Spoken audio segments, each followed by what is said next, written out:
श्री कृष्ण चैतन्य प्रभु नित्यानंद, श्री अद्वैत गदाधर श्रीवासादि गौर भक्त वृंद। रूप सनातन भट्ट रघुनाथ, श्री जीव गोपाल भट्ट दास रघुनाथ।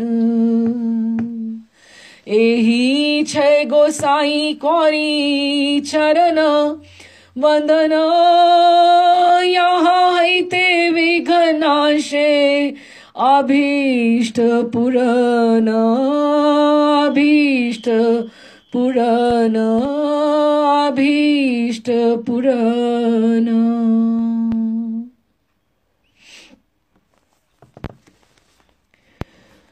हम लोग श्री गोपाल भट्ट जी के चरित्र का गान कर रहे हैं। पिछली बार हमने श्री गोपाल भट्ट जी का परिचय पढ़ा और कैसे महाप्रभु आते हैं श्री रंगम, कैसे वो रंगम में आए हैं और उन्होंने किस तरह से वहां पर वेंकट भट्ट जी के यहाँ चतुर्मास करके उन पर कृपा की, और श्री गोपाल भट्ट जी को जब वो 11 साल के हैं, 11 वर्ष के हैं, तो उन पर कृपा कर उन्हें आत्मसात किया। यहाँ तक हमने पढ़ा था। जो पिछला एकदम से लास्ट में था कि महाप्रभु सन्यास से पहले कैसे लगते थे नदिया बिहारी। ये गोपाल भट्ट जी नहीं दर्शन कभी कर पाए थे, तो उन्हें बहुत ये मन में आता था कि मैंने उनका हमेशा ये उनका सन्यास वेश ही देखा है। तो उन्हें छल से उन्होंने स्वप्न में, नींद में जैसे वो उठ के, हमने ये पढ़ा था कि उन्होंने उन्हें दर्शन दिए, और उसी समय एक समय श्याम बिहारी, वृंदावन बिहारी के रूप में दर्शन दिए, श्यामल किशोर के रूप में दर्शन दिए, और एक बार उन्होंने नवदीप नदिया बिहारी के रूप में दर्शन दिए, और उसके साथ ही फिर वापस से वो सन्यास वाला उनका वेश आ गया। उन्होंने उन्हें कहा जब ही कि नदिया नागर वेश में उनका पहले उन्होंने दर्शन दिया, उसके बाद उन्होंने पुनः उन्हें वापस जब देखा श्यामल किशोर और फिर नदिया बिहारी, और वापस महाप्रभु का वही मुंडित मस्तक और अरुण वसंतधारी जो सैफरन कलर होता है, वही सन्यास वाला वेश। तब वे धैर्य खोकर फिर महाप्रभु के चरणों में लौट गए, और महाप्रभु ने उन्हें उपदेश करते हुए कहा, गोपाल चिंता ना करो, तुम्हें भव बंधन से शीघ्र मुक्ति मिलेगी। वृंदावन में रूप सनातन जैसे दुर्लभ रत्नों की प्राप्ति होगी। वे तुम्हें मेरे रहस्य और मनोभाव के बारे में सब कुछ बतलाएंगे। तुम मेरे मनोअभीष्ट की पूर्ति में उनके साथ सहयोग करोगे। गोपाल भट्ट 11 साल के हैं और उन्हें ये सब उनके लिए, जीवन के लिए उनकी प्लानिंग, उनका सारा लक्ष्य बता रहे हैं।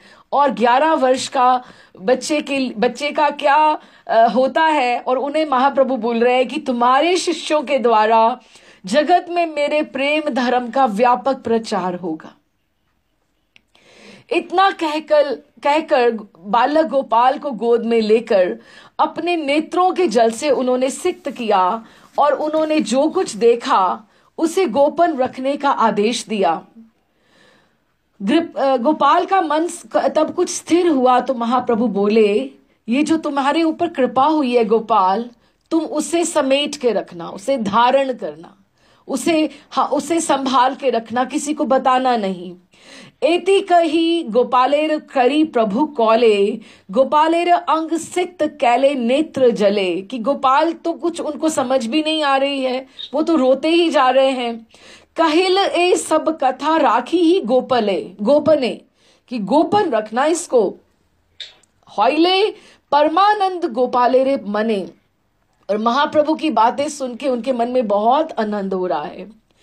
वेंकट भट्ट से महाप्रभु ने कहा, तुम्हारे कुमार गोपाल भट्ट पर मेरी विशेष कृपा है, ये मेरा है, इसे पढ़ाकर सुपंडित करना, पर इसका विवाह न करना। गोपाल भट्ट नाम ए तुम्हार कुमार, कुमार तुम्हारा पुत्र है, लेकिन गोपाल भट्ट नाम इसका ये जो है ये मेरा है। मोर प्रति कृपा होए इहार ऊपर, कि मेरी कृपा इसके ऊपर है। पढ़ाइया सुपंडित कौरी बे इहारे, कि इसको सुपंडित करना, बिहा नाही, ब्याहना नहीं इसको, बिहा नाही दिबे इहा कोहिले तो मारे, कि इसको बिल्कुल तुम इसमें गृहस्थ जीवन में मत डालना। समय नहीं है इसके पास कि पहले अपने हाथ गंदे करे और उसको फिर धोए। पहले जिम्मेदारियां उसको ओढ़े और उससे फिर निवृत्त होकर भजन के काम के लिए महाप्रशस्त हो। तो इसको सीधा ही तुम इसका ब्याह नहीं करना, इस पे दायित्व नहीं डालना।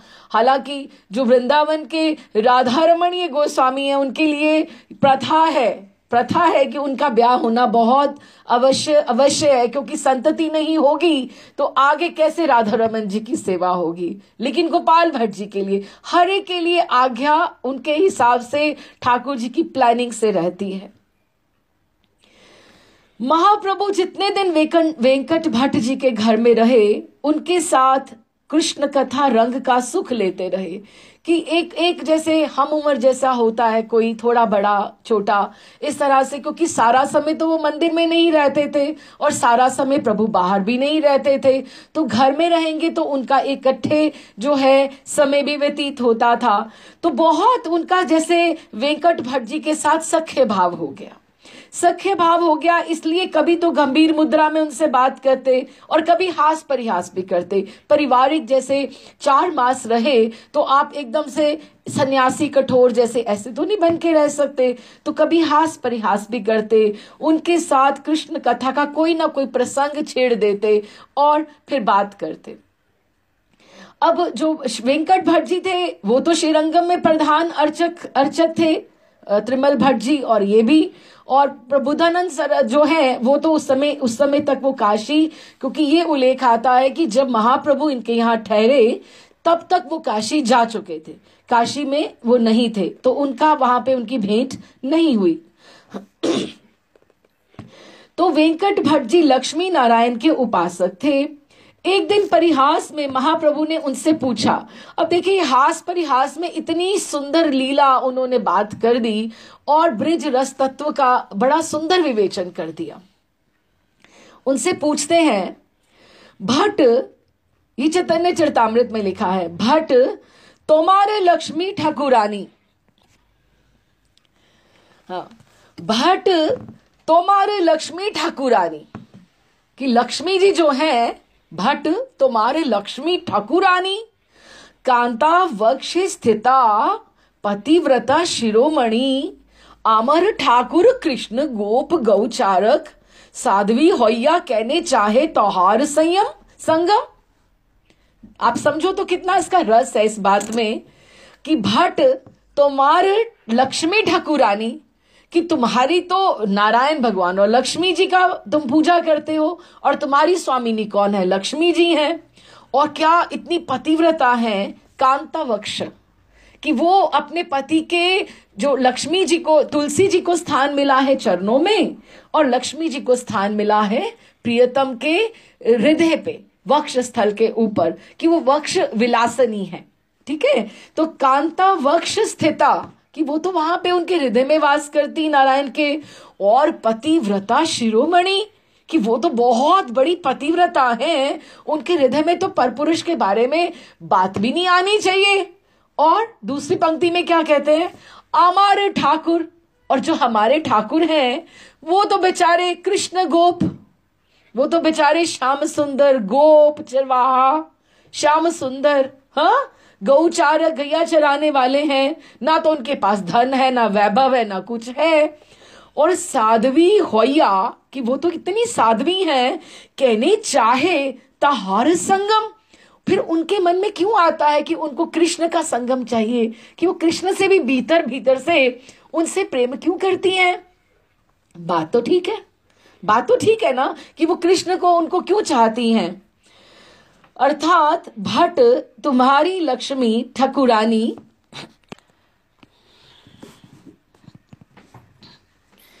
और क्या कहते हैं कि भट्ट तुम्हारी लक्ष्मी ठकुरानी वैकुंठपति नारायण वक्ष विलासिनी पतिव्रता शिरोमणि है और हमारे ठाकुर कृष्ण गैया चराने वाले गोप हैं, तो भी साध्वी लक्ष्मी कृष्ण के संग की कामना करती है। इसका क्या कारण है? हास परिहास में चुटकी ले रहे हैं उनके साथ, वेंकट भट्ट जी के साथ महाप्रभु। भट्ट जी ने कहा, देखिए प्रभु कृष्ण और नारायण तो एक ही तत्व है, एक ही है, उनका ही तो रूप है। और हाँ, कृष्ण में नारायण की अपेक्षा लीला चातुरी और रास विलास आदि की अधिकता है। अब जिस तरह से गा लेते हैं, ठाकुर वंशी वादन कर लेते हैं, नृत्य कर लेते हैं, मटक मटक के चल लेते हैं, अब नारायण भगवान तो ऐसे नहीं कर पाते, अब राम जी भी नहीं ऐसे कर पाते। राम जी का अपना गंभीर्य है, कृष्ण ठाकुर जी की अपना, वो तो रसिक शिरोमणि है, रसिक शेखर है। हाँ, और जो नारायण भगवान है उनका तो अपना अपना स्वभाव है, अपना स्वरूप है कि कृष्ण और नारायण तो एक ही हैं, लेकिन कृष्ण में नारायण की अपेक्षा लीला चातुरी और रास विलास आदि की अधिकता विविधता अधिक है। इसलिए यदि कौतुकवश कि उनको भी थोड़ा सा, अगर एक अपने पति का ही एक और स्वरूप है, उनका एक और रंग है, तो कौतुकवश अगर लक्ष्मी कृष्ण संगम सुख की कामना करती हैं तो उनके पातिव्रत्य धर्म के नाश होने की संभावना कहाँ है? क्योंकि है तो वही, तो उनका पातिव्रत्य तो नहीं, वो नष्ट नहीं हो सकता है।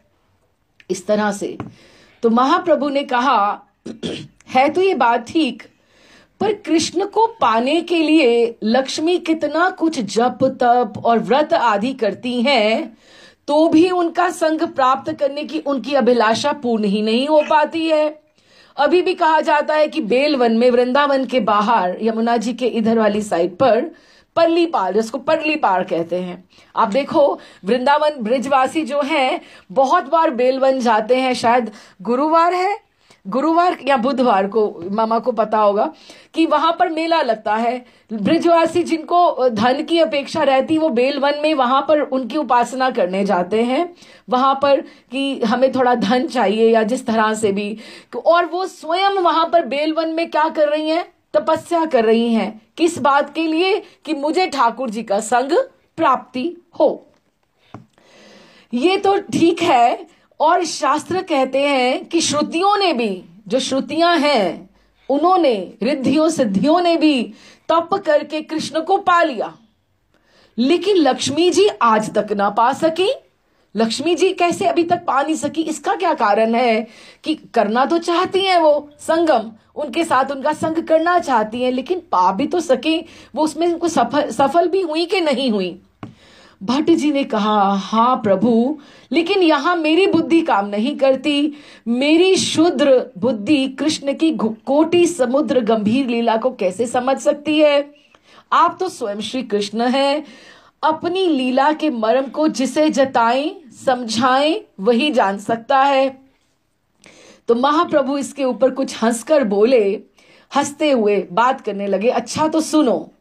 ये इस तरह से उन्होंने भागवतम से भी श्लोक का प्रमाण दिया है संस्कृत में, और ये दूसरा भी उन्होंने लिखा है, ये चैतन्य चरितामृत का है। हम पढ़ते हैं इसको। कृष्णेर एक सजीव लक्षण, कि ठाकुर जी का एक सजीव लक्षण है कि उनमें एक बात तो है, स्व माधुर्य सर्वचित्त करे आकर्षण। प्रभुपाद जी का जो कृष्ण बुक है वो शुरू यहां से होती है कि कृष्ण मीन्स अट्रैक्शन, जो अपने माधुर्य से, स्व माधुर्य से किसी का भी चित्त आकर्षित कर सकते हैं। कृष्ण मीन्स जो एक चुंबक है, जिसमें मैग्नेट है, वो आपको अपनी तरफ पुल करता है। पुल भी वो क्यों करेगा? क्योंकि हम उसके अंश हैं। तो हम जब उसके पास आते हैं तो वो हमें खींचने की कोशिश करता है, हमें बुलाने की कोशिश करता है, थोड़ी छेड़खानी करता है कि आप इधर आओ, मेरी तरफ आप अभिमुख हो, कि मेरी तरफ आप देखो। तो कृष्णेर एक सजीव लक्षण स्व माधुर्य माधुर्य सर्व चित्त करे आकर्षण, सबका चित्त आकर्षित करता है। ब्रिज लोकेर भावे पाइयर ताहार चरण, तारे ईश्वर करी नाही जाने ब्रिज जन। कि जब ब्रिज लोकेर, लेकिन वृंदावन की क्या विशेषता है, वहां पर ऐश्वर्य प्रधान नहीं है भक्ति, वहां पर माधुर्य प्रधान है। कि वृंदावन में ठाकुर को कोई भगवान नहीं समझता है। ब्रिज लोकेर कि वृंदावन के लोक में भावे पाइर तहार चरण, उसी को उनके चरण प्राप्त होते हैं। तारे ईश्वर करे नाही, कि जो उनको भगवान नहीं समझता है। जाने ब्रिज जन, सिर्फ वो वृंदावन के उनको वासी उनको ये समझता है। केह तारे पुत्र ज्ञाने उद खुले उखल बंदे, कि वहां मां उनको ईश्वरी नहीं समझती, ऐश्वर्य तो है ही नहीं। ठाकुर जी ने झट से उनको दिखाई, ब्रह्मांड लीला दिखाई, माटी मुख में लेकर जल्दी से दिखाई, और जल्दी से ही उसका माँ के ऊपर एकदम से माया डाल दी। क्यों? अगर वो दिखाई ही थी तो उसको कंटिन्यू रखते ना, कि बताते कि मैं तुम्हारा जो पुत्र हूं, मैं भगवान हूं ना, तो रस ही खंडित हो जाता। बिल्कुल, गोपियां तो वैसे ही भाव को गोपन करने वाली हैं। वहां पर सखा भी जो है वो भी ठाकुर को कहाँ समझते हैं, वो तो सखा ही समझते हैं उनको। तो उसमें ऐश्वर्य की प्रधानता है ही नहीं। केह तारे पुत्र ज्ञाने उखल बंदे, कि कोई तो उखल से बांधता है। केह सखा ज्ञाने जिनी चढ़े तार कंदे, कहीं वो उनके जो मधुमंगल हैं, उनका श्री दामा है, ठाकुर के ऐसे ऊपर चढ़कर कंधे पे और अपने पांव से ऐसे हुड़की देते हैं उनको कि आप चलो, इधर चल, इधर चलो, इधर चलो। कि एकदम से, नहीं तो सोचे कि भगवान है तो मुझे उनको चरण नहीं लगाना चाहिए ना। लेकिन यहाँ पे ऐश्वर्य प्रधान है ही नहीं, सख्य है, वात्सल्य है, और इसमें भक्ति प्रधान है, माधुर्य है। ब्रिजेंद्र नंदन भोली तारे जने ब्रिज जना। देखो, जैसे हम पढ़ते हैं तो धीरे धीरे 10th तक हम सारे सब्जेक्ट्स पढ़ते हैं, उसके बाद हम थोड़ा थोड़ा चूज करना शुरू करते हैं। हमने फिर 4 सब्जेक्ट्स लिए, उसके बाद हमें और आगे पढ़ना है तो स्पेशलाइजेशन जैसे होती है।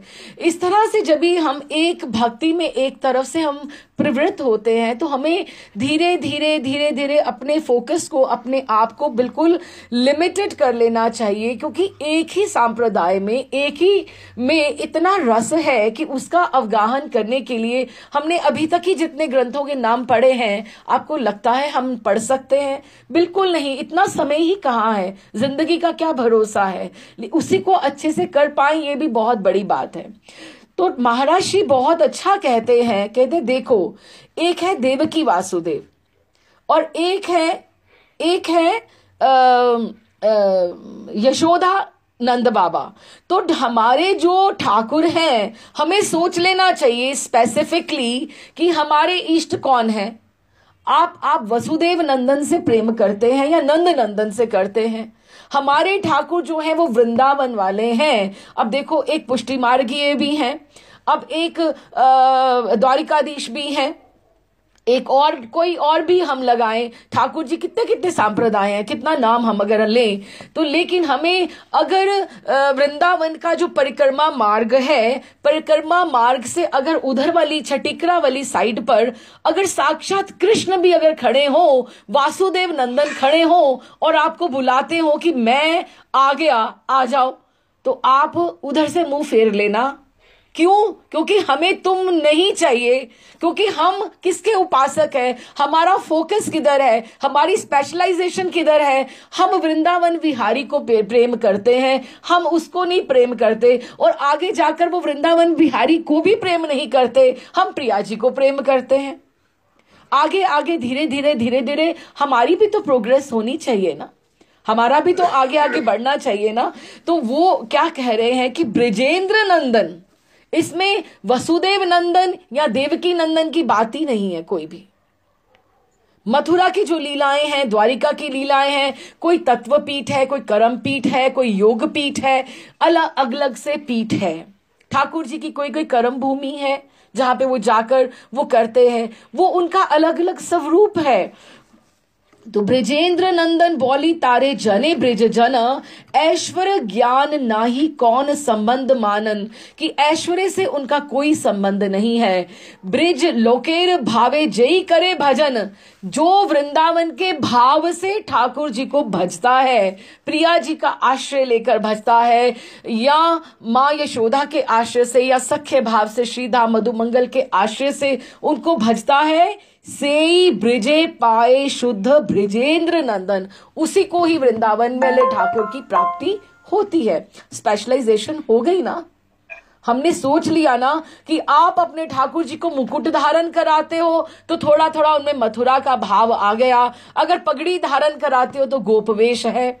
आपको धीरे धीरे हमें समझ में आता है ना कि कैसा वेश है, वैसे ही ठाकुर जी का हमारा उसमें भाव होता है। अच्छा, अभी क्या है, श्रुतिगण गोपी गणेर अनुगत होया। अब गोपियों ने और श्रुतियों ने ये महाप्रभु बहुत सूक्ष्म ब्रिज तत्व की बात कर रहे हैं, और it's very nice to understand. श्रुतिगण गोपी गणेर, जो श्रुतियों ने और गोपियों ने सबने आश्रय किसका लिया, अनुगत्य लिया है, किसका, वृंदावनेश्वरी का, स्वामिनी का, वो जो सबसे सर्वश्रेष्ठ गोपी हैं उसका आश्रय लिया है। लेकिन लक्ष्मी जी ने उनका आश्रय नहीं लिया, वो इंडिपेंडेंटली वो भजन कर रही हैं, और वो तब से ही कर रही हैं। बेलवन में वो अभी भी उनका वहां पर अभी भी मंदिर है, वो वहां पे अभी तपस्या कर रही हैं, क्योंकि वो इंडिपेंडेंटली ठाकुर जी को पाना चाहती हैं, वो किसी के अनुगत्य में नहीं पाना चाहती। तो उन्होंने कहा, श्रुति गण गोपी गणेर अनुगत होया, ब्रिजेश्वरी सुत भजे गोपी भाव लैया, कि जो जो यशोदा का नंदन समझकर, उसका सुत समझकर, जो गोपी भाव से, क्योंकि ठाकुर की जाति है गोप जाति, अहीर जाति, तो वो गोपी भाव से ही उसको आप प्राप्त कर सकते हो। बाहरे अंतर गोपी देह ब्रजे जब पाइल, से देहे कृष्ण संगे रास क्रीड़ा कोइल, गोप जाति कृष्ण गोपी प्रेयसी तहार, देवी व अन्य स्त्री कृष्ण न करे अंगीकार, कि ठाकुर जी अगर अंगीकार किसी को करते हैं तो उसी को करते हैं जो उनकी प्रिया जी के अनुगत्य में, जो गोपी भाव में उनके पास जो आता है, मंजरी भाव से, सहचरी के भाव से आता है, उसे ही अपने आप अपना समझते, नहीं तो दूसरे को दूर दूर ही रखते हैं कि ये तो मेरी ट्राइब का है ही नहीं, ये मेरी जाति का तो है ही नहीं है। तो अन्य देहे ना लक्ष्मी चाहे से ही देहे कृष्णेर संगम, चाहे वो चाहती है कृष्ण का संगम प्राप्त करना, लेकिन गोपी रागा अनुगा। अब हमने ये रागा अनुगा हमें कहाँ से पता लगा, रूप गोस्वामी पाद के हमने ग्रंथों से समझा है कि गोपी रागा अनुगा होया ना कैले भजन, उसके बिना आप वृंदावन की परिपाटी से आप भजन कर ही नहीं सकते हो। अन्य देह ना पाइये रास विलास, अतएव नाय श्लोक कहे वेद व्यास, कि वेद व्यास जी ने भी श्रीमद् भागवतम में दशम स्कंद में ये बात लिखी है, क्योंकि वो संस्कृत में है, उसको खोल के कभी कौन समझ पाया है और कौन नहीं। नाय सुखापो भगवान देही नाम गोपिका सुता, कि वो गोपी का सुत है, ये संस्कृत में सब भागवतम में लिखा है, लेकिन महाप्रभु ने इसको खोल के समझाया है कि कृष्ण अपने माधुर्य से आकर्षित तो सभी को करते हैं, लेकिन पर उन्हें पाता कौन है, वही जो उन्हें उनकी ब्रिज भाव से उनकी आराधना करता है। और ब्रिज के लोग उन्हें ईश्वर नहीं जानते, और सबसे बड़ा छुपाना कौन चाहता है, भगवान ही छुपाना चाहते अपने आप को, वो नहीं चाहते किसी को पता लगे कि मैं भगवान हूं। इसीलिए वृंदावन में कोई उन्हें उखल से बांधता है, कोई उनके कंधे पर चढ़ता है।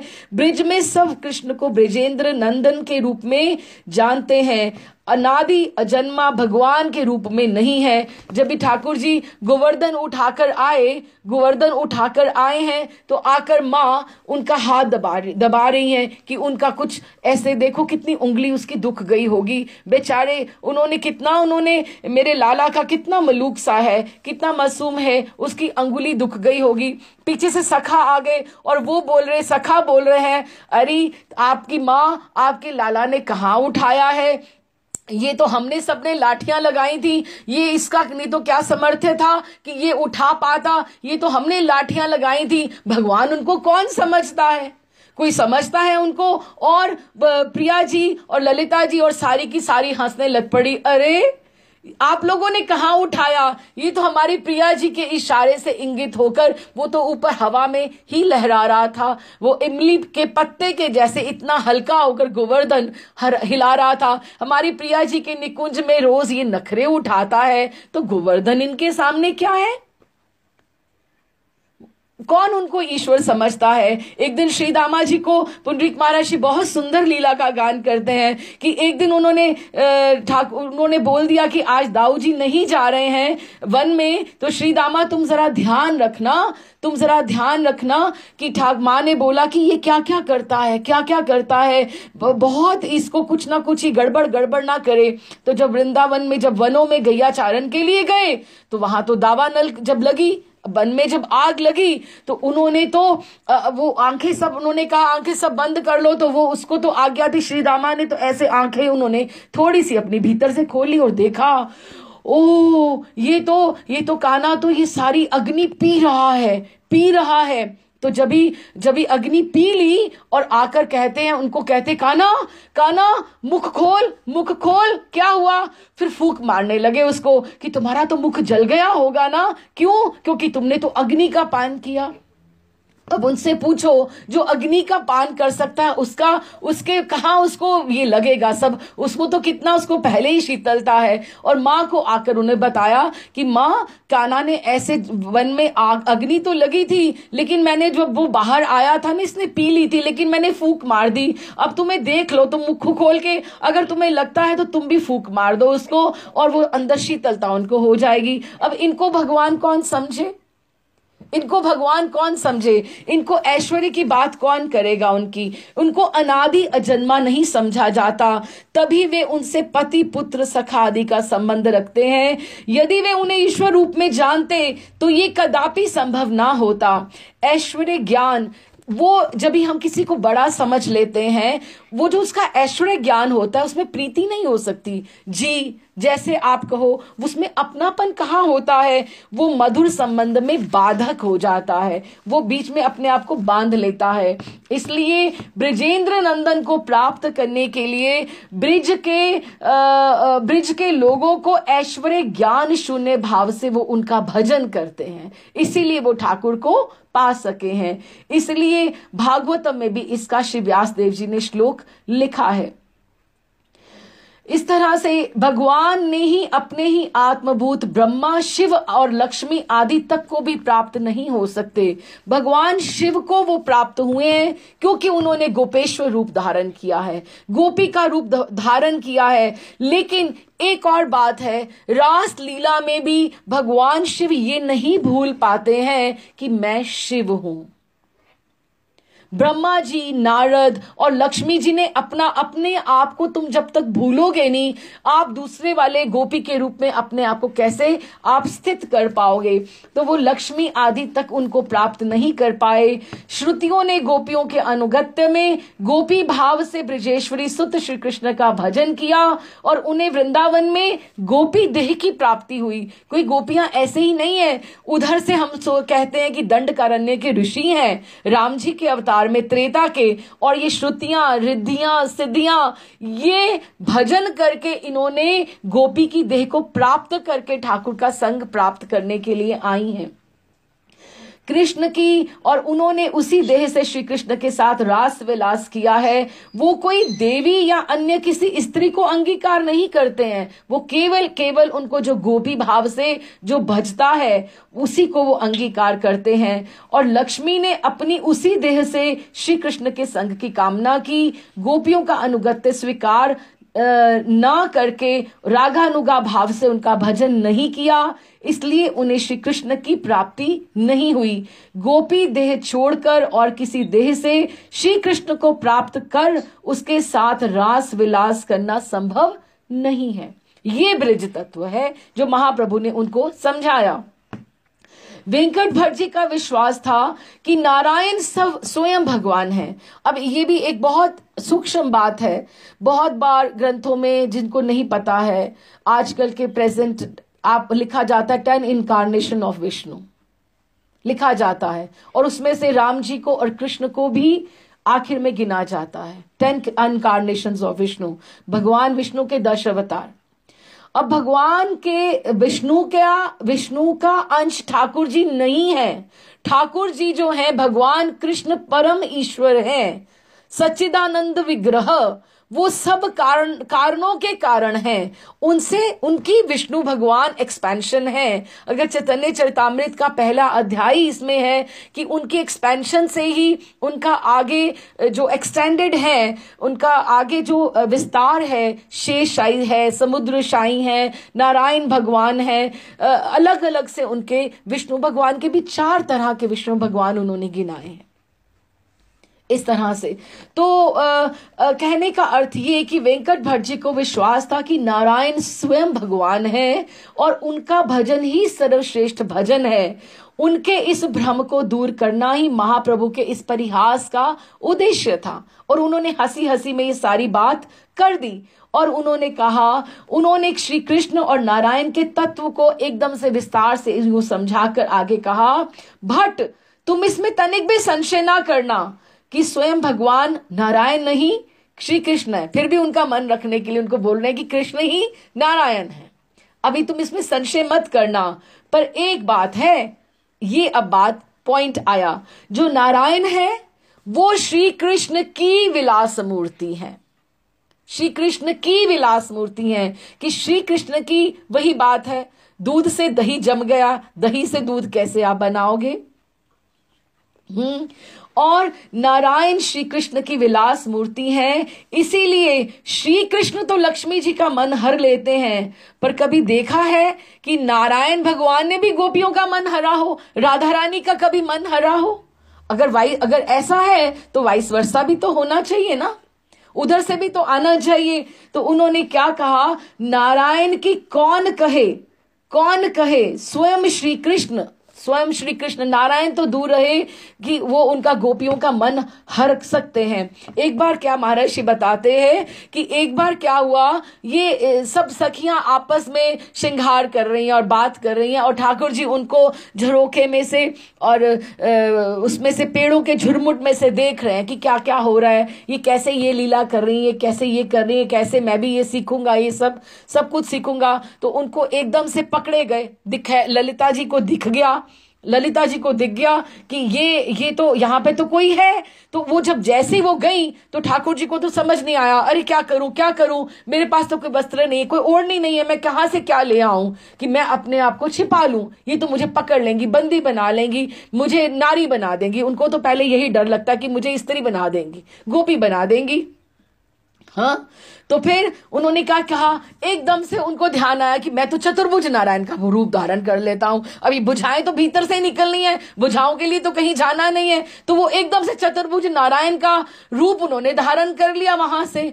तो एकदम से ललिता जी आई, प्रियाजू आकर देखो चतुर्भुज नारायण, देखो हमारे वृंदावन में चतुर्भुज नारायण पधारे हैं, कितना सुंदर विग्रह है इनका। अरे ललिते, अरे विशाखे, जाके आरती का थाल लेकर आ, घंटी लेकर आ, हम चतुर्भुज नारायण की पूजा करते हैं। इनसे हम अपने प्रियतम के लिए दीर्घ आयु मांगते हैं, उनका मंगल मांगते हैं कि प्रियतम हमारे ऊपर सदा प्रसन्न रहे। हम उनके लिए हम प्रार्थना करते हैं। ठाकुर जी कहते हैं, अरे भैया कहां फंस गया, वहां वैकुंठ में तो, स्वर्ग में तो मेरे क्या मंत्र उच्चारण थक गया था मैं वहां पर, इसलिए तो वृंदावन आया था। नंद बाबा की पादुकाएं सिर पे उठाकर घूमता था और गोपियों से मांग के माखन खाता था। यहां भी मेरी आरतियां हो रही हैं और घंटे बज रहे हैं और वेदों से स्तुतियां हो रही हैं। मुझे ऐसा स्वरूप नहीं चाहिए। और उनको कोशिश नहीं करनी पड़ी कि अपना चतुर्भुज गायब करें, चतुर्भुज अपनी भुजाओं को अंतर्ध्यान करें, बल्कि हुआ क्या, प्रिया जी के प्रेम को देखकर कि ठाकुर जी के लिए इतना प्रेम, तो ठाकुर जी भूल ही गए कि मैं तो नारायण हूं। वो अपने आप ही वो सारा का सारा जगन्नाथ जी जैसे विगलित हो गए हैं प्रेम में और करुणा में, नारायण भगवान की अपने आप भुजाएं अंदर धंस गई। अरे आप श्याम सुंदर, आप कृष्ण, आप देखो, अब हम आपको पकड़ दी हैं कि आप ही छुप के हमारी सब बातें सुन रहे थे और आपको उनको कान से खींच के पकड़ के ललिता जी आगे प्रिया जी के आगे बंदी बना के लेकर आई। अब आप देखो कि ऐश्वर्य में रस है या माधुर्य में रस है। किस में रस है दोनों का। लेकिन ये सब समझना पड़ेगा उनका कि कौन कहे कि जब स्वयं नारायण की कौन कहे, ये तो श्री कृष्ण ही स्वयं बने थे, नारायण नहीं आए थे, कि नारायण की कौन कहे जब स्वयं श्री कृष्ण गोपियों से परिहास करने के उद्देश्य से जब चतुर्भुज मूर्ति धारण करते हैं तो भी गोपियां उनके प्रति आसक्त नहीं होती, उनको इस तरह से देव समझ के उनकी पूजा करती हैं। उनके ऊपर आसक्त होने का तो देव के ऊपर वो क्या आसक्त होंगी। उनका आपस में ये ब्रज तत्व है कि ये ब्रजेंद्र नंदन कि हमें एक ट्रैक पे अपना सूक्ष्म अपना पॉइंट ऑफ व्यू लेकर चलना है। पर कृष्ण और नारायण में तत्वतः कोई भेद नहीं है। ईश्वर तत्व में भेद मानना अपराध है कि हमें इस तरह से भेद उसमें नहीं मानना चाहिए। इस प्रकार हास परिहास के माध्यम से महाप्रभु ने भक्ति के गूढ़ से गूढ़ रहस्यों का उद्घाटन किया श्री वेंकट भट्ट जी के आगे, और उनकी तत्व आलोचना गोपाल भट्ट जी ब्रज तत्व सुन रहे हैं साथ में अपने पिताजी के बैठे हुए। महाप्रभु जब इतनी ये वार्ता, ये तो जैसे उन्होंने लिखा है कि हमने फिर भी 15-20 मिनट में पढ़ा है, वहां पर कितनी विस्तार से सब बात हुई होगी। गोपाल भट्ट जी सुन रहे हैं, वो सब सुनते और उनकी परछाई के साथ तरह सदा उनके साथ रहते, बड़े ध्यान से सुनते।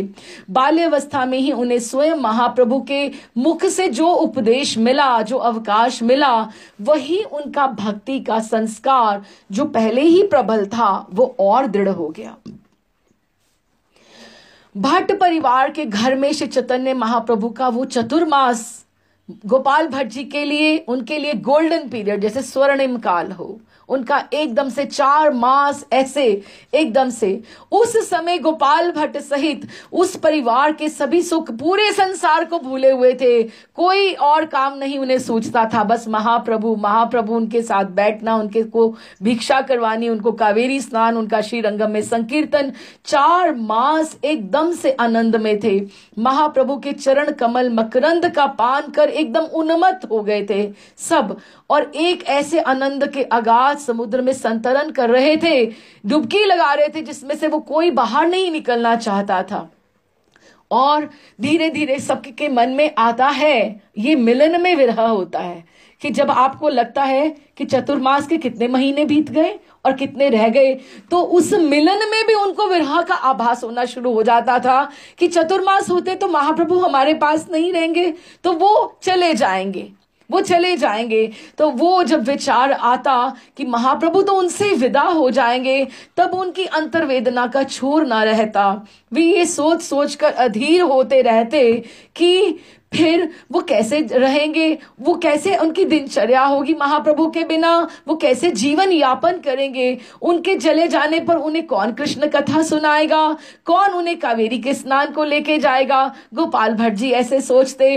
रंगनाथ जी के समक्ष संकीर्तन कौन करेगा, और जन जन की भीड़ आकर्षित होकर उनके पीछे कैसे नृत्य करेगी, और कौन उनके हृदय में, कृष्ण भक्ति के हृदय में उनका संचार करेगा। और ये सोचते सोचते गोपाल भट्ट जी की विशेषता नेत्रों से आंसू, क्योंकि बालक का हृदय है, बच्चा है, तो उनके मन में सुलभ सहज एकदम सरल भाव से वो रोने लगते थे। और आखिर वो दिन आ पहुंचा। चतुर्मास को तो विश्राम होना ही था, लीला तो आगे बढ़नी ही है। महाप्रभु ने उनसे विनय पूर्वक विदा मांगी बहुत स्नेह के साथ कि आपके यहाँ बहुत अच्छा मेरा रहा, अब मुझे आप आज्ञा दीजिए। और वेंकट भट्ट जी से कुछ बोला नहीं गया, त्रिमल भट्ट जी से कुछ बोला नहीं गया, उनका कंठ भर आया, नेत्रों से बस अश्रुधार बह चली। महाप्रभु को भी भक्त का संग छोड़ने में आंतरिक कष्ट होने लगा, उनका हृदय एकदम से दुख गया। और वे अंतिम बार आलिंगन कर वहां से जैसे चले, वेंकट भट्ट भी उनके साथ चले। बहुत समझा बुझाकर महाप्रभु ने उन्हें विदा किया, लेकिन वो अचेतन हो भूमि पर गिर पड़े। और अब इस सारे वेंकट भट्ट जी जो इतने बड़े हैं, वो अचेतन होकर मूर्छित होकर धरती पर गिर गए। हम गोपाल भट्ट जी की क्या, गोपाल बालक गोपाल की हम क्या वेदना का हम बखान कर सकते हैं। महाप्रभु के वियोग में उनके गोपाल की जो दशा हुई, किसकी सामर्थ्य है जो उसका वर्णन कर सके।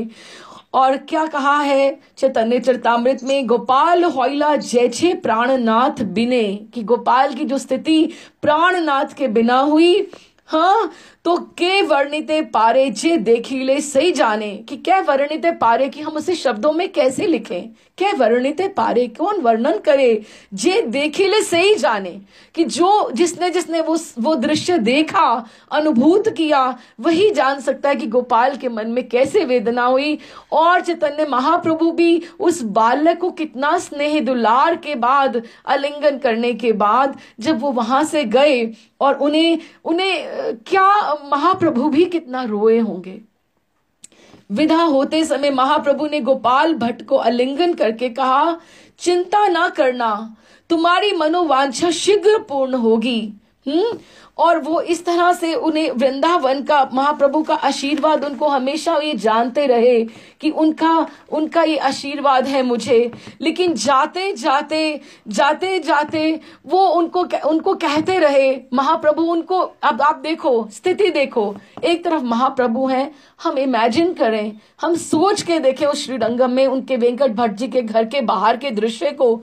महाप्रभु कह रहे हैं अश्रुसिक्त नेत्रों से, तुम चिंता ना करना, तुम वृंदावन चले जाना। नीलाचल का नहीं बोला उन्होंने, नीलाचल आने के लिए नहीं बोला, तुम वृंदावन चले जाना।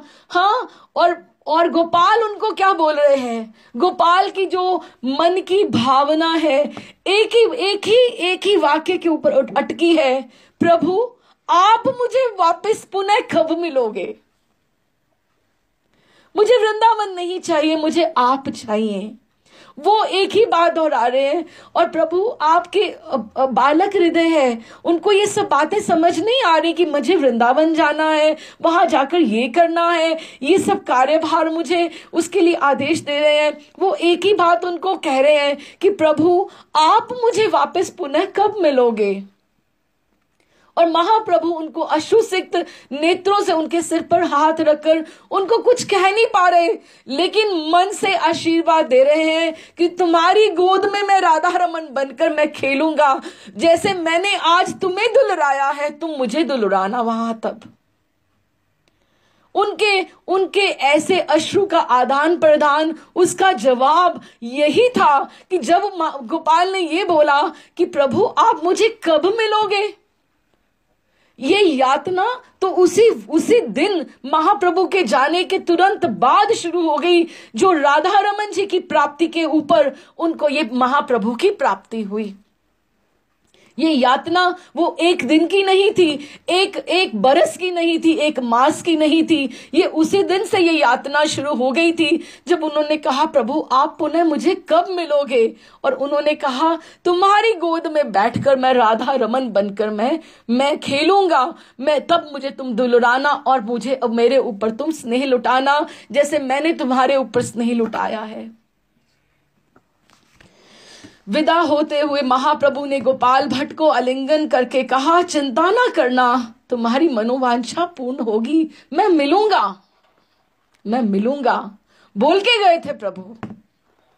इसे अपने वृंदावन वास का महाप्रभु का आशीर्वाद जानकर वे सदा अपने मन में यही सोचा करते कि कब उनका आशीर्वाद फलीभूत होगा और उन्हें वृंदावन में जाकर रूप सनातन आदि का संग मिलेगा। वो ऐसे एक वहां पे जगत की कल्पना किया करते थे जो महाप्रभु ने उन्हें दिखा दिया कि वहां ऐसा होगा ना। वो रूप उनको अपने माता पिता का नहीं ध्यान है जिनके वो पास रह रहे हैं कि क्या होगा कैसे होगा, उनको ये ध्यान है कि मुझे कितने वर्षों के बाद वहां जाना है और मुझे वहां जाकर रूप सनातन गोस्वामी मुझे मिलेंगे, मुझे आशीर्वाद देंगे और तब महाप्रभु मुझे वहां पर मिलेंगे। महाप्रभु ने गोपाल को माता पिता के जीवित रहते गृह त्यागने का निषेध किया था कि तुम अपने माता पिता के समक्ष रहना वहां पर, और निषेध किया था तब तक घर पर रहकर शास्त्र पढ़ने का आदेश दिया था। इसलिए वे माता पिता की सेवा और शास्त्र अध्ययन बड़े मनोयोग से करने लगे। थोड़े ही समय में गोपाल भट्ट सभी शास्त्रों में निष्णात और व्युत्पन्न उन्होंने बहुत उन्नति की और उस प्रदेश में सर्वश्रेष्ठ पंडित माने जाने लगे। वे सदा गौरांग प्रेम में मत रहते। उनको वो अंदर जो प्रेम भक्ति का वो जो अंकुर फूटा हुआ था वो बढ़ रहा था, वो एकदम से उसी में प्रेम भाव में रहते। गौरांग महाप्रभु की महिमा का सर्वत्र प्रकाश करते, उनकी गुणगान करते, महिमा का गान करते और भक्ति तत्व की व्याख्या और मायावाद का तुरंत खंडन करते और अनायास उनकी हर जगह जीत होती।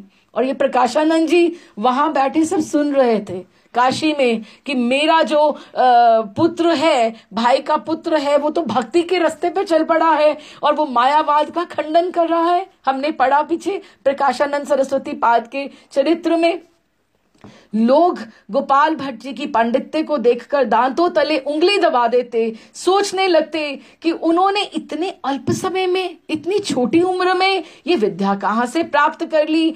भक्ति रत्नाकर में लिखा है, गोपाल गौरांगे प्रेमे मत अनिवार्य, मत अनिवार्य, एकदम से मस्त रहते थे, मत रहते थे, उन्मत्त। भक्ति तत्व व्याख्याते सर्वत्र जयकार, जहां जहां जाते भक्ति की जय जयकार होती, मायावाद का खंडन करते। गौर गुण महिमा जे सर्वत्र प्रकाशे, गौर गुण का प्रचार करते, मायावाद खंडन करे अनायासे। गोपाल भट्टेर श्लाघा, श्लाघा अर्थ प्रशंसा, कौन कर रहा है? शिष्ट जन, बड़े बड़े मेधावी, बड़े बड़े आचार्य उनकी श्लाघा प्रशंसा करते थे। की रूपे कौरिले एछे विद्या उपार्जन, कि इनको इतनी विद्या, इतनी बुद्धि, इतनी मेधा, इंटेलिजेंस कहाँ आ गई इनमें। लेकिन गोपाल भट्ट केवल पंडित ही नहीं थे, वे तो महाकवि थे। और गीत वाद्य, जिस तरह से वो गान करते, जिस तरह से वो मृदंग बजाते, बहुत सुंदर। और नृत्य, इतना नृत्य में निपुण थे, उनका वो सरस थे, सहज थे, और एकदम से पंडित होने के साथ साथ, आचार्य होने के साथ वो नृत्य गान इन सेवाओं में बहुत निपुण थे। और प्रेम और वैराग्य की मूर्ति तो वो थे ही। भक्ति रत्नाकर में लिखा जाता है, परम वैराग्य स्नेह मूर्ति मनोरम, महाकवि गीत वाद्य नृत्य अनुपम, कि वो जब ठाकुर के सामने नृत्य करते, गीत गाते, वाद्य बजाते, तो सब देख देख के उनकी जो टैलेंट को था, प्रतिभा को देखकर सब लोग स्तंभित रह जाते। मुरारी गुप्त ने अपने कर्चा में इस बात का संकेत देते हुए कहा है कि गायन और नर्तन में गोपाल भट्ट जी की बाल्यावस्था में से ही रुचि थी। और लिखा है कि वे बाल्यावस्था से ही बाल्य क्रीड़ा का परित्याग करके गाते और नृत्य करते और कृष्ण कीर्तन किया करते थे। बाल्य क्रीड़ा परित्यज्य, बालक सुलभ जो होती हैं, खेल होते हैं, वो ना करके कृष्ण गायन ननत नृत्य किया करते थे। उन्हें वही सब अच्छा लगता था। महाप्रभु के वेंकट भट्ट जी से विदा होने के लगभग 20 वर्ष के बाद पश्चात वेंकट भट्ट और उनकी पत्नी का देहावसान हुआ। 20 वर्ष, 11 वर्ष के थे जब भी महाप्रभु आए, उसके बाद 20 वर्ष, ताकि अभी ये जो उनकी आयु है 31 वर्ष के हैं गोपाल भट्ट जी, जब वो वृंदावन के लिए वो इस तरह से प्रशस्त उनका रास्ता हुआ है। तो इस तरह से जब उनके पिताजी वेंकट भट्ट और मां सदम्बा का देहावसान हुआ, जब उन्होंने देह छोड़ी, तो उसके साथ ही गोपाल भट्ट जी के लिए वृंदावन का उनका पथ जो था वो प्रशस्त हो गया। माता पिता का वियोग होने तक गोपाल भट्ट जी उनकी सेवा कर पुत्र के कर्तव्य का पालन करते रहे। विवाह उन्होंने किया नहीं था। माता पिता का शरीर छूटते ही उन्हें लगा जैसे संसार बंधन से वो मुक्त हो गए। कैसे? जैसे किसी पक्षी का एकदम से पिंजरा खोल दो और उसको बोलो कि उड़े, आज उड़े, कहां पहुंचे? वृंदावन की ओर। वो सपना जो उन्होंने 20 वर्ष अपने हृदय में संजो के रखा था, वो सपना जो उन्हें महाप्रभु दिखाकर गए थे, जिसके लिए आदेश देकर गए थे, आप समझ नहीं सकते कि उनके एक एक कदम में कितने आंसू निकले होंगे और एक एक कदम में उन्होंने क्या क्या पार करके मनोभावनाओं को वृंदावन की तरफ उन्होंने बढ़े होंगे। जैसे ऐसे और ऐसे, देखो, जैसे खूंटे से बंधा जो बछड़ा होता है, आप खूंटे से बांध दो और उसको जब उसकी माँ आए तो उसको खोल दो, तो कैसे वो भागता है माँ के लिए, ऐसे वो अपनी मातृभूमि वृंदावन के लिए भाग रहे हैं। उन्हें नहीं पता रास्ते में मैंने कुछ खाया पिया सोया कि नहीं। क्यों? महाप्रभु का आदेश है, मुझे वृंदावन जाना है, मुझे वहां महाप्रभु मिलेंगे। खूंटे से बंधा बछड़ा जैसे खूंटे से छूटते ही मां की ओर भाग पड़ता है, वैसे ही गोपाल भट्ट कहां से छूटकर भाग रहे हैं? संसार के माया बंधन से। माया बंधन से। वृंदावन में माया नहीं है, वृंदावन में बंधन नहीं है। वृंदावन में आप पहुंच गए तो आप प्रियालाल जी के घर पहुंच गए। वहां पर उनको ही स्थान मिलता है जिनको वो अपना लेते हैं, जिनको वो आत्मसात कर लेते हैं, जिनके ऊपर कृपा करना चाहते हैं, उन्हीं को स्थान देते हैं, वृंदावन वास देते हैं। वैसे ही गोपाल भट्ट संसार बंधन से मुक्त होकर वृंदावन की ओर भाग पड़े। उन्हें आकर्षण तो महाप्रभु का अधिक था। उनके बस में होता तो वो उस दिन वृंदावन नहीं जाते, वो नीलाचल की तरफ भागते। लेकिन अपने इष्ट, अपने गुरु जिन्होंने उन्हें सब दिखाया, उनकी आज्ञा थी, वो आज्ञा शिरोधार्य उन्हें करनी थी। अगर उनके बस में होता तो आज 20 वर्ष तक जैसे वो वहां रहे थे तो वो नीलाचल पहले महाप्रभु के दर्शन करने जाते। लेकिन उन्हें आकर्षण था महाप्रभु का। यदि वे स्वतंत्र होते तो सच में आज वृंदावन नहीं जाते। वो पहले नीलाचल अपने प्राण सर्वस्व महाप्रभु के चरणों में जाकर दंडवत प्रणाम करते और गिर पड़ते कि आप अब मुझे बताइए, अब आज्ञा दीजिए, मुझे अपना संग, मुझे थोड़ा लाभ करने का आप समय दीजिए।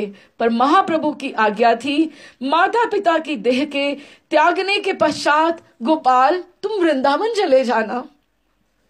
और उनकी आज्ञा का पालन करने के लिए उन्हें, अब वही बात है कि महाप्रभु की जो आज्ञा है महाप्रभु के संग से भी बड़ी है, संग से भी बड़ी है। किसने? लोकनाथ जी ने नहीं त्यागा, 5 दिन रहकर गए। रूप गोस्वामी पाद ने नहीं त्यागा, सनातन प्रभु ने नहीं त्यागा। सब उनके कार्य के लिए, जो जिस कार्य के लिए उनको प्लानिंग करके महाप्रभु ने वृंदावन का उद्धार करने के लिए कहा था, वृंदावन कोई नहीं था वृंदावन। और आप सच मानिए, वृंदावन की भूमि पे प्रणाम करने से पहले ठाकुर भी आपका प्रणाम स्वीकार नहीं करेगा जब तक आप आचार्यों को, षड गोस्वामियों को, आप संप्रदाय की बात मत करें। हरिदास जी को, हरिवंश जी को, प्रभुपाद जी को, आप ये आचार्यों को अगर प्रणाम करके, षड गोस्वामी वृंद को अगर हम प्रणाम करके चलेंगे तो ठाकुर हमारा प्रणाम स्वीकार करेगा। कि अगर वो ना होते तो वृंदावन ना होता, कोई ठाकुर का मंदिर ना होता, बस यमुना जी और गोवर्धन थी और वही रहती, कोई मंदिर और वहां पे कोई भी ऐसा स्थान नहीं होता। जो लुप्त स्थान इन्होंने हमारे लिए, आज के लिए जो उन्होंने ढूंढे और उनको एस्टैब्लिश किया, तो पहला प्रणाम हमें उन्हें करना चाहिए। षड गोस्वामी के आश्रय में अगर हम जाएंगे तो ठाकुर हमें ये जानकर कि ये रिकमेंडेड किसके द्वारा हैं, किन्होंने इनको भेजा है, ये षड गोस्वामी के द्वारा आए हैं। इसीलिए हम अपना सर्टिफिकेट, अपनी रिकमेंडेशन लेटर लेकर जाएं कि हम गोपाल भट्ट जी ने हमें भेजा है, ठाकुर जी, राधा रमन जी, आप हमें स्वीकार करें। यही गुरु परंपरा है।